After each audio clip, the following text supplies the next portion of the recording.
There may not be an official climate debate, but the 2020 Democratic presidential candidates have found plenty of ways to share their views, plans, and proposed policies to tackle climate change. On September 4, CNN will host a town hall in what will be the first of several climate-related events. MSNBC also plans to co-host a multi-day climate forum with Georgetown later in the month. Only those candidates who have qualified for the official third Democratic debate have been invited to participate in CNN's town hall. 10 candidates have qualified so far, but one, Senator Kamala Harris, initially planned to give the CNN event a miss. After earlier announcing that a scheduling conflict would prevent her from participating, Harris's team said Tuesday that she had changed her schedule to accommodate the event. Ahead of the CNN town hall, here's a look at what the candidates who have qualified are doing and saying about climate change. Every candidate who has qualified for the third debate has explicitly expressed support for the Green New Deal, with the exception of Biden. Kamala Harris, she may currently have her eyes set on the White House, but Harris also introduced a climate justice bill with Rep.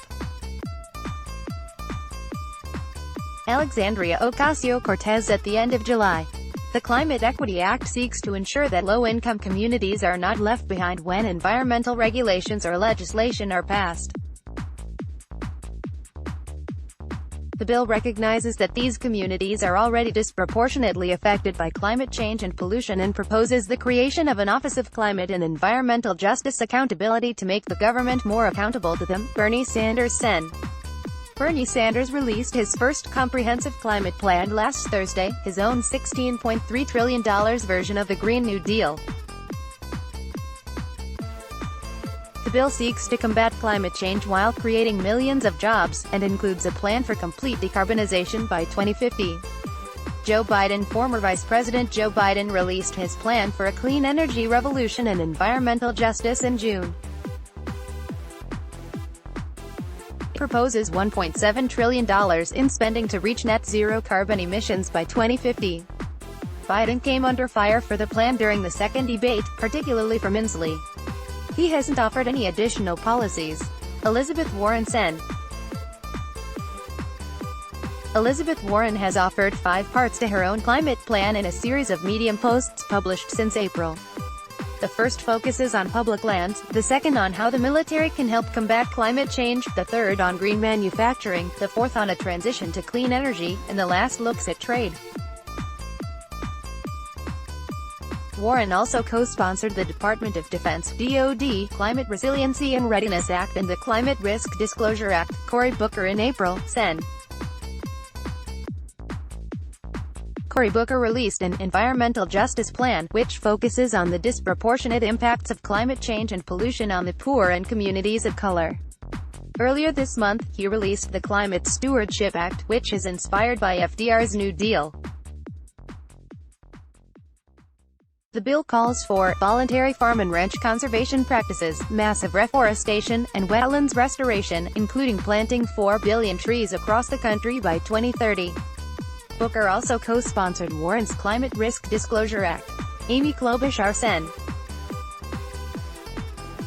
Amy Klobuchar is a co-sponsor of a Green New Deal and has signed the No Fossil Fuel Money pledge, as well as promised to rejoin the Paris Accord, but has not offered a climate plans of her own.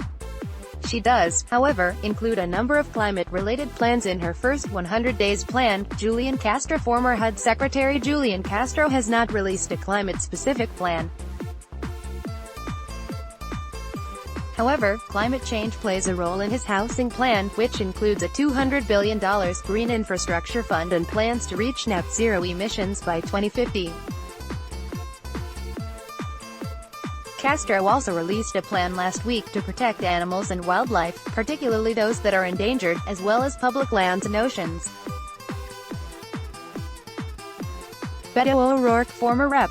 Beto O'Rourke's plan calls for spending $5 trillion over 10 years to have carbon emissions by 2030 and reach net zero emissions by 2050. Pete Buttigieg. Mayor Pete Buttigieg has called for the creation of a climate corps, similar to AmeriCorps. His plan to unleash the potential of rural America includes proposals to increase agricultural traditional goals, like transitioning away from fossil fuels toward renewables, with a more distinctly Youngian touch, such as the creation of space mirrors and a call to move our people to higher ground. Young also suggests embracing nuclear energy, unlike the proposals from other Democratic candidates. His plan proposes $4.87 trillion in climate-related spending over 20 years. More must-read stories from Fortune. Will gaffes hurt Biden's chances of a 2020 win? Strategists are divided. Trump says the economy is doing great, but these economists fear recession by 2021. Trump's oil sanctions leave Russian exporters $1 billion richer. When does Congress reconvene? August recess explained. Trump thinks he is winning the trade war, but the data tell a different story. Get up to speed on your morning commute with Fortune's CEO Daily Newsletter. Let's block ads. Why?